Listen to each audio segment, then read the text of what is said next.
I beg to differ, game. When I woke up this morning, there was snow on my car. Uh, Hello folks, Everchanger here, and welcome back to more Pokemon Blaze Black 2. Last time, we finally made our way north of Castelia City, and this time we are going to be exploring the newly discovered Route 4. Oh, Trainer, when you see sand, do you notice how some areas are lighter, and some of the sand looks darker? Pokemon are hiding in the darker sand. Indeed. Now, I'm going to try and avoid that breeder over there as much as possible, because since we've reloaded the area, she will now fight us again, which is quite frustrating. So, as you can see, just jumping right into Route 4 here, I am standing on a bit of light sand. I do not sink into it. This sand I do sink into, and I can find wild Pokemon inside. So, Route 4 is a bit of an interesting beast. In the original Pokemon Black and White, regardless of which version you were playing, there would be some construction that had just had its ground broken. However, in Pokemon Black and White 2, the route's fate is different depending on which version of the game you are playing, which I find very fascinating. You have two options. In Pokemon Black version 2, the construction continued unabated, and it assumed its form that we see here in this game. However, in Pokemon White version 2, what happened instead is... just trying to pick my right Pokemon right here. What happened was, during the construction process, ruins were found, and the construction was halted in lieu of having an archaeological dig take its place. Personally, I find White version 2's version of events a lot more interesting, mostly because it's kinda not what you would have expected, having played Black and White. Oh wow, Houndoom is learning Fire Fang, that's a good move. 65-95, I'm gonna get rid of Howl because honestly I don't use it all that much. Plus, I can always relearn it later if I want to. Now, I am recording this a little bit late on Sunday. That's a really, really bad habit I get in. I really ought to record these things on a Saturday. But I mean, they've been airing all of the Harry Potter movies on ABC, and I've sort of been sucked into them. What am I doing? I should have my dowsing machine out, because this is one area where we're definitely going to be able to see some of the effects it can have. Anyway, down here over by this coastline we have some fishermen, so let's fight them. Now, I'm going to point out we're probably not going to get to the next city during this week's episodes, mainly because I want to explore this area quite a bit because it's not one I'm too terribly familiar with, and also because I have actually received a request from a friend for a Pokemon that he wants us to catch in a very, very nearby area. So, we're probably going to be focusing on that first and foremost, but it's not Route 4 that we're actually talking about, it's actually an area connected to Route 4, but it's very nearby and we should be getting there probably next episode. I want to explore this route as much as I can while we're here. Hopefully we'll be able to catch some Pokemon. Not entirely positive on that though, because this area is very highly developed. Oh wow, Lucario's learning Bone Rush. That is a very good move and might be very helpful for the upcoming gym, because the upcoming gym features Pokemon that are weak to ground type attacks. So I think I'm going to get rid of Endure for this, because Bone Rush is something we're definitely going to want to have on our Lucario. Honestly, we probably also want another ground-type Pokemon in our arsenal, but I'm not entirely sure how feasible that is. There are ground-type Pokemon that we can find around here, but I'm not sure if we'd be able to get a hold of one strong enough to go straight to the gym leader. We would have to do a lot of training in the intervening time, and I'm not sure I want to do that. Unfortunately, the next gym leader has a bit of a history with players of this game as being pretty difficult. We found a prism scale right here. This is an item introduced in Generation 5. It is an evolution item, but we'll be getting into what you evolve it what you evolve with it later, because we have not encountered the Pokemon that it evolves yet, although I believe by this point we could have. We just haven't because it's hidden in a rather random area that you really wouldn't think to look, especially at this point. So we'll probably head back and get a hold of one eventually. And the nice thing is the Prism Scale is actually a trade evolution item, which is interesting because in this hack it has been changed to just act sort of like an evolution stone, just use it. Which is very nice because attempting to trade on this hack, I have a feeling, wouldn't work out so well. Alright, we have a Frillish out right here, which is one of the more interesting Pokemon introduced in Generation 5. It's part Ghost type. And I believe I've used one at least once before in a playthrough of one of the Generation 5 games. It definitely served me well. That's one place where this game really excels, is in the Ghost types. I really like the Ghost types of Generation 5. They're all really, really creative. Oh wow, I forgot Cursed Body disables the move that you use to attack. But yeah, I think Black and White really excelled on the Ghost types. They brought in some really, really awesome ones. Who knows, maybe we'll try and get a hold of one. I'm not entirely sure what's available beyond this area. I'm gonna have to sort of plan ahead. I'm not entirely sure where I'm going with my team as of yet, although I think there are a few on our team that are probably gonna be sticking around. Someone's definitely getting the sack within the next couple of episodes though, because there is a request that I have to fulfill. Not that it's a bad request, it's actually quite a good request. I was surprised at the quality of this request, I'll be honest, actually. But anyway, let's head back over to the main road here, and here we have one of these guys. I never would have guessed they were Crustle. If you're interested in Crustle, you'll find them in the Desert Resort, which is just past here. Yes, we're definitely gonna have to go check that out. Now, is there another way over here? There's a sign. Does that just say Route 4? Yep. Exactly that. Alrighty, so as you can see, this area is pretty well developed. It's pretty much a city all in its own. Now, as you'll see on the bottom screen, the dowsing machine has picked something up, and it is pointing over in that direction, so gonna have to keep that in mind. But anyway, over here you can see there are buildings on this route, which is really cool. I'm very particular about the speed of Pokemon. That's why I'm wondering if you have any Pokemon with a speed of 123 or greater with you. I don't think we do. No, we do not. Now, this girl is interesting because she will give you one of the 6 types of stat wing if you bring her a Pokemon with speed greater than 123, but if you bring her a Pokemon with speed exactly 123, you get 5 of them instead of just 1. This number changes every single day, and the type of wing you get is different from Black 2 and White 2, but I believe the type of wing is the same each day for each game. I'm very particular about Pokemon's attack stat. Yeah, as you can see, it switches in between versions. Now, I'm pretty sure there's someone around here that'll give us stuff. Is that true? Not in this building, apparently. If only we had a Pokemon with a speed of 123. Maybe I'll come by here later, see if we can grab something. Anyway, let's head into this building right here. So as you can see, all these buildings are fully developed. I want to trade your Scorbunny and my Togepi. We'll keep that in mind for now, but I think we're going to skip it. I like in White version 2, a lot of the buildings are... They're not these fully developed buildings, they're actually ruins that people have been allowed to come in and visit, which I think is really, really neat. I like that. There's an item over here. What is this? A wide lens. Escapes me what that does at the moment, but I'm pretty sure it could be valuable in the future. I want to say it has something to do with accuracy? Not positive on that, though. Alright, I believe this is the last building on this road here. The route itself isn't very long, but it does sort of branch off in different directions. Well, there is nothing here. Guess that's only in the continuity of Black version 2, as no ruins were discovered.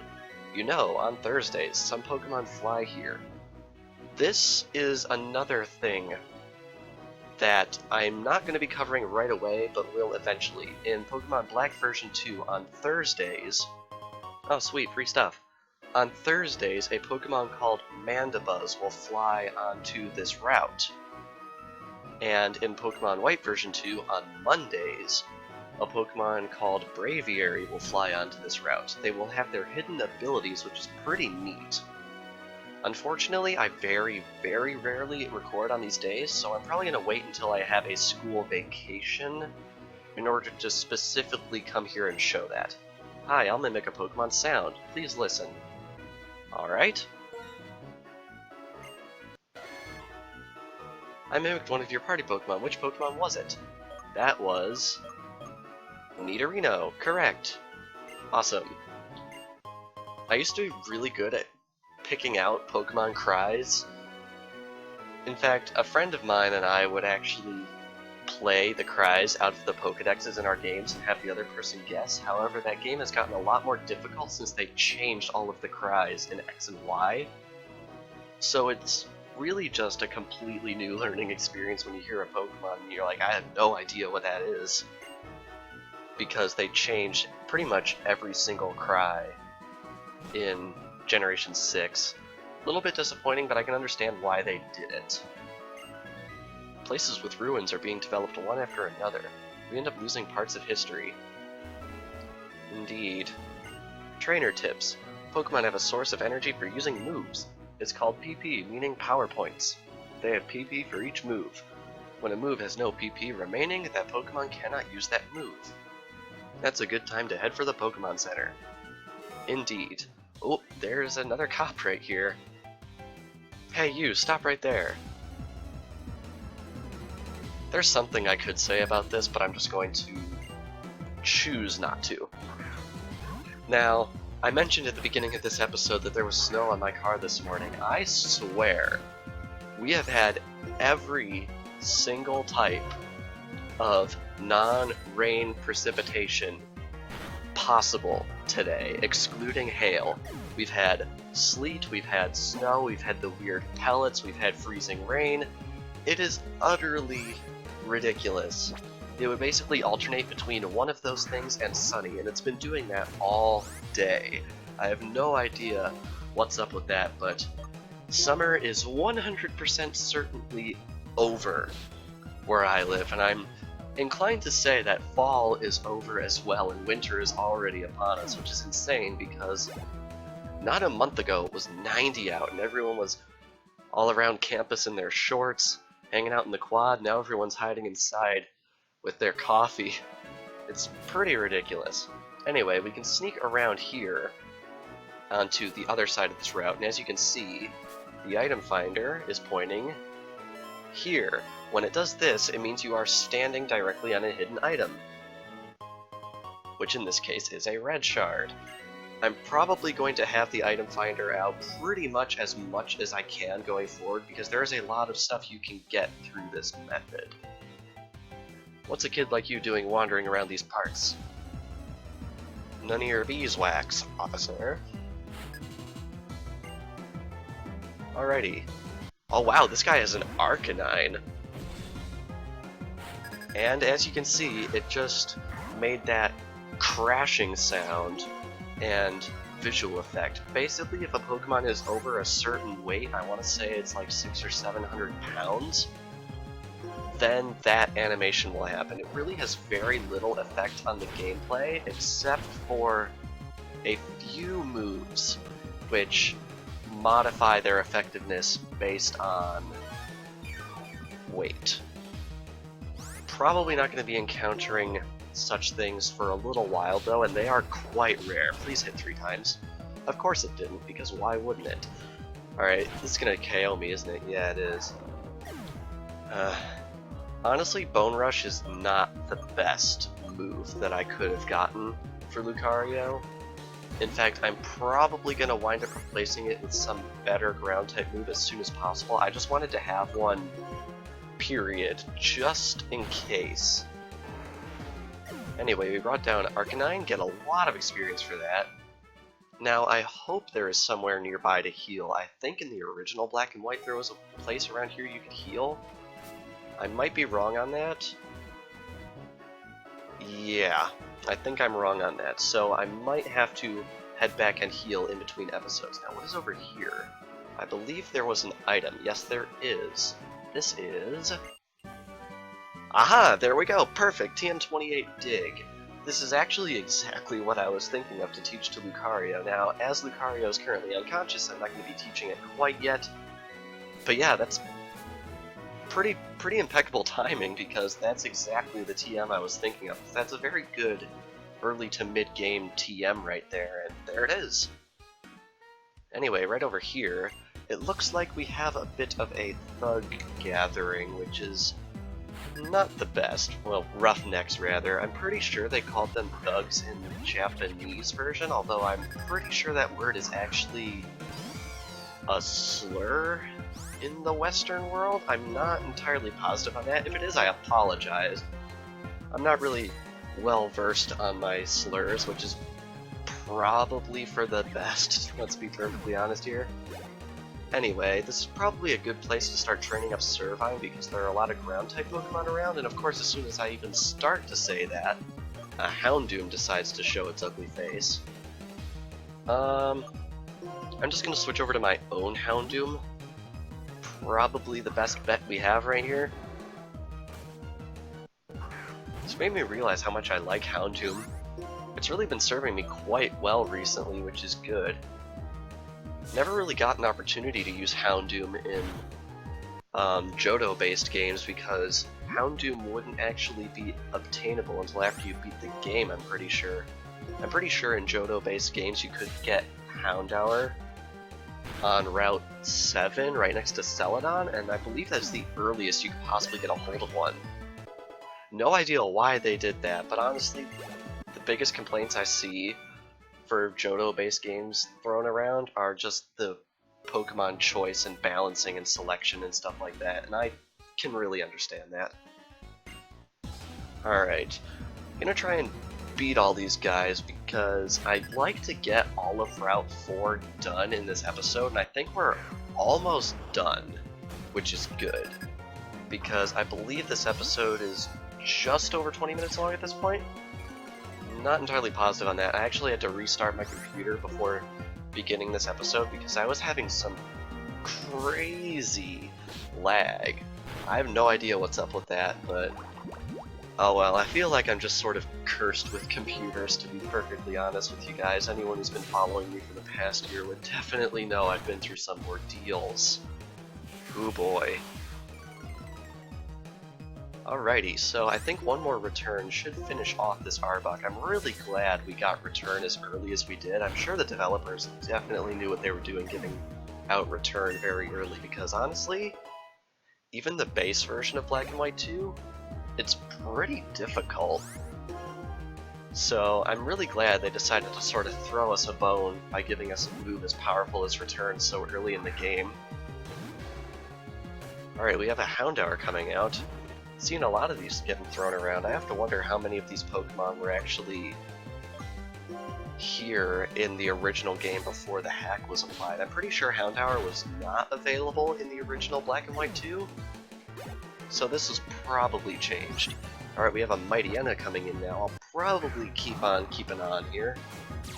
Mightyena is another Pokemon I really like. I used it in Omega Ruby, and man did it serve me well. I really like how they animated it, as weird as that sounds. I just like how flowing stuff seemed to be in X and Y. Gotta say, the strong point in Generation 6 is definitely the graphics. Unfortunately, I feel like that sort of had an expense elsewhere in terms of the game, but I'm not gonna go all into my feelings on that. Alright. So we brought out Victini, of all things, with his Roar, which is probably not the best for him because we just swept him, but anyway, Route 4, planned route expansion area. So as you can see, their expansion is not done, and they are going to be continuing onwards with it, which I find interesting. Where's that item pointing? Okay, it's down there somewhere, I think. Alright. Can we fight you? Yes, we can. A motorcycle in the desert doesn't get much more wild than this, eh? I mean, I could think of some things more wild, it's just this isn't true TV. Alrighty. We have a Mankey coming out, which is definitely not the strongest thing he could have sent out, which is probably good, because I'd like to get through these guys as quickly as possible. It's about 7:15 p.m. right now, as you can see on the screen, so a little bit later than I usually record these things. A little bit unfortunate, but them's the ropes, I suppose. Alrighty. Let's just return him. Might as well smash him right in here.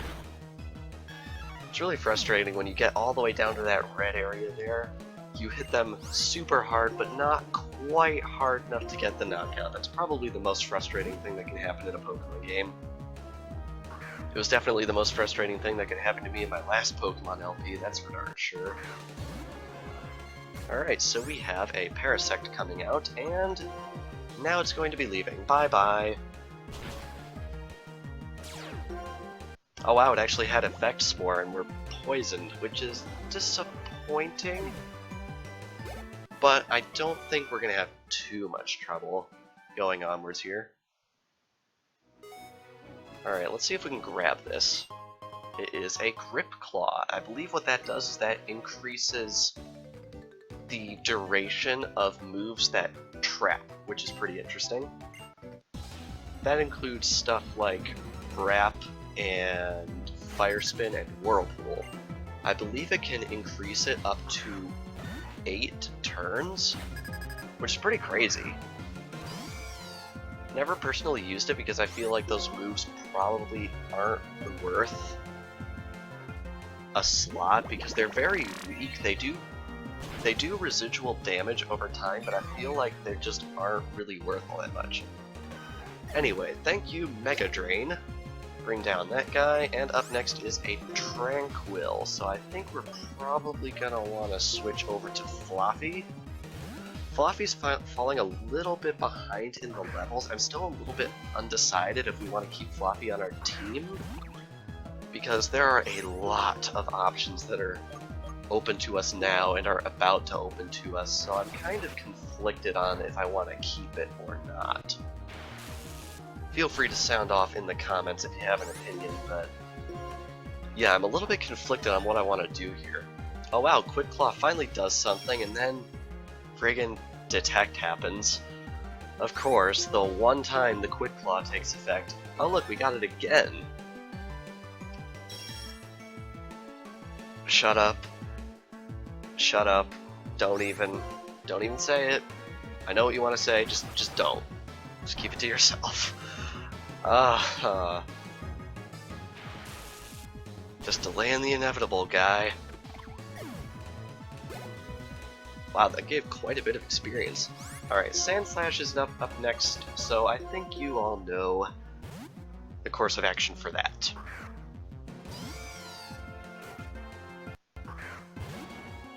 Out comes Sandslash, and bye.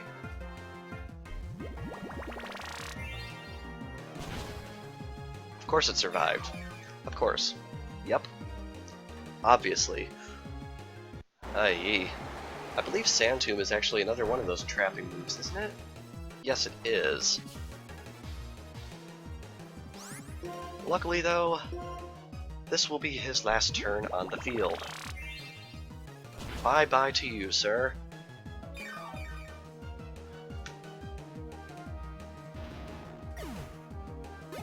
Awesome. Houndoom gets level 32. Wowee, Houndoom is getting quite strong. Alrighty, I believe that's the last trainer on this route. Not entirely positive. Alright, where is that item? It's through here somewhere. I know it is. Ah, this will be our first wild Pokemon on this route, and it is... It is a Hippopotas. Definitely an interesting one, that's for sure. It can call up a sandstorm at will, which is quite unfortunate.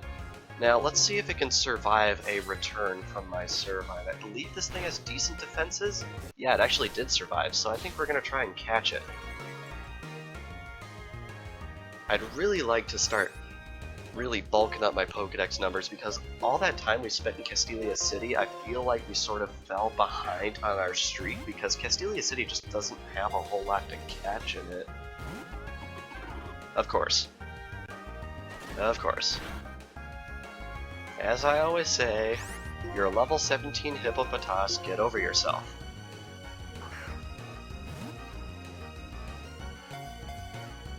One, two, three. Aye, yeah. That was an interesting sound. Come on, I'd really like to catch you. This episode's pushing a half hour here.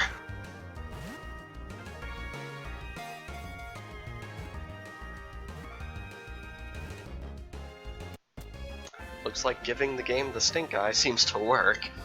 Alrighty, Hippopotas was caught. Very nice. It shuts its nostrils tight, then travels through sand as if walking. They form colonies of around 10. Something I gotta point out. This thing weighs over 100 pounds. Yet Ash was perfectly content with having one ride around on his head in that one episode of Diamond and Pearl. Not sure how that works. Alright, where is it? There it is. Stardust. Very nice. Can sell that for a lot of money, which we're definitely going to need considering how badly I lost to Berg. I'm so poor. Alright, Darumaka is yet another Pokemon that we can find on this route, and it is actually a fire type, so I'm going to try using Mega Drain on it and crossing my fingers that it's not too terribly weak. Yeah, this'll definitely work. Darumaka is an interesting Pokemon because it evolves into a Pokemon called Darmanitan, which can actually change form, but only if it has a certain ability. We'll definitely be trying to cover that later, best I can.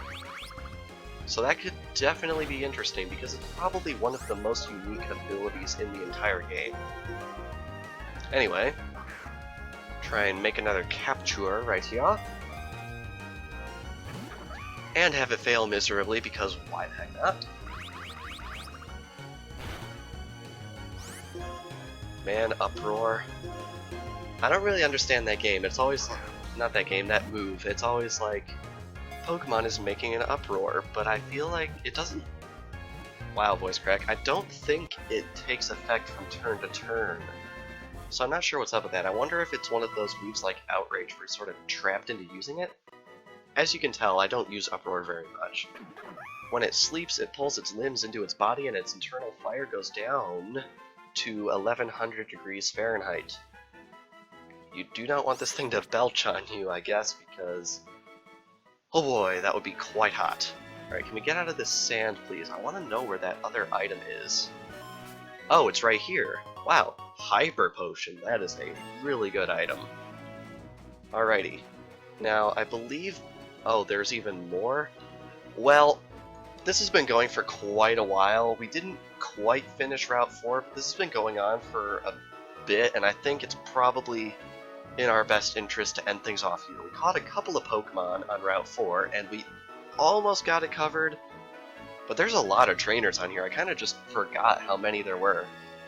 But yeah, next time we are going to be finishing up our exploration of Route 4 and continuing onwards into more deserty desert.